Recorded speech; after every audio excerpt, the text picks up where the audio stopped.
জলের বৈঠক, আর সেই বৈঠক একেবারে ক্ষোভে গরম। কেন এই কথা বলছি? তার কারণ জল জীবন মিশনের বৈঠক, আর সেখানে ক্ষুব্ধ জনপ্রতিনিধিরা। ঠিক কি ছবি তৈরি হয়েছিল সেই সময়, কিভাবে ক্ষোভ প্রকাশ একবার দেখুন। কোচবিহারে জল জীবনে কাজের খতিয়ান নিয়ে এই ক্ষোভ।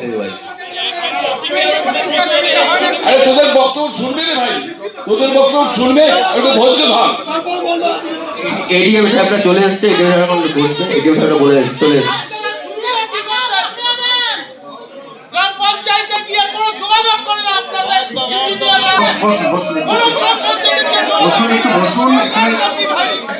আপনি বলবেন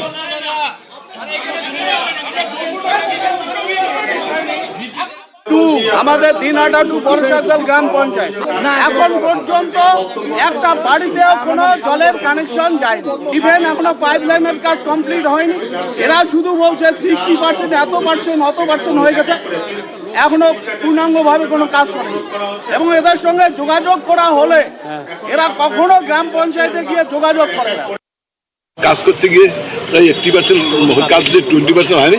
কিছু লোকের ক্ষোভ বিক্ষোভ থাকবে, জনপ্রতিনিধি ভাই হলে আমরা কি আমাদের ধরে না, এটা হয়নি কেন, ওটা হয়নি কেন।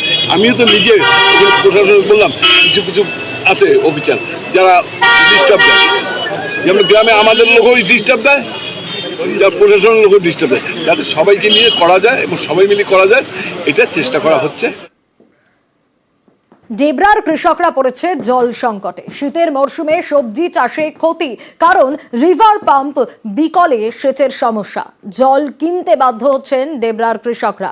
সেচের জলের সমস্যার কথা মানছে পঞ্চায়েত, আর সমস্যার সমাধানে সেচ দপ্তরে দরবার। আমরা প্রায় 15-20 বছর পাম্প সুন্দর চালিয়েছিলাম, কিন্তু এখানে আমরা যন্ত্রাংশ না পাওয়ার জন্য এই রিভার পাম্পটি আমাদের বিকল হয়ে যায়। এটা প্রায় 15 বছর 20 বছর এটা বিকল হয়ে গেছে। এখান থেকে আমাদের একটি সরকারি রিভার লিফ একটি আমাদের আছে, ইরিগেশন ডিপার্টমেন্টের একটি আছে, সেটা 1 কিলোমিটার দূরেরও আরো অনেক বাইরে। সেখান থেকে এখানে আমাদের জলাধার কোনো মতেই উপায় নেই, আমরা খুব কষ্টে আছি।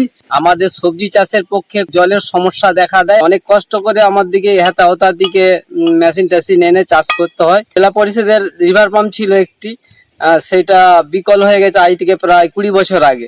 এতে করে আমাদের অসুবিধায় আমরা অনেক পড়ে যাই। রাজ্য সরকারের কাছে আবেদন করব, সোলার সিস্টেম, মোটর বা এইসব পেলে নদীর জলটা তুলে আমরা চাষবাস ভালো করতে পারি। ওই বিষয়ে আমারও নজর আছে। আমরা ইতিমধ্যে সেচ দপ্তর সহ অন্যান্য দপ্তরে জানিয়েছি এবং চাষিরাও মাস প্রেজেন্ট করে জানিয়েছি। আমি উদ্যোগ ইতিমধ্যে নিয়েছি এবং আমি এই বিষয়ে আছি, এবং আরো যাতে অতি দ্রুত এই কাজটি সম্পন্ন হয় এবং এলাকার চাষিরা যথেষ্ট উপকৃত হয় সে বিষয়ে আমি আরো উদ্যোগ নেব।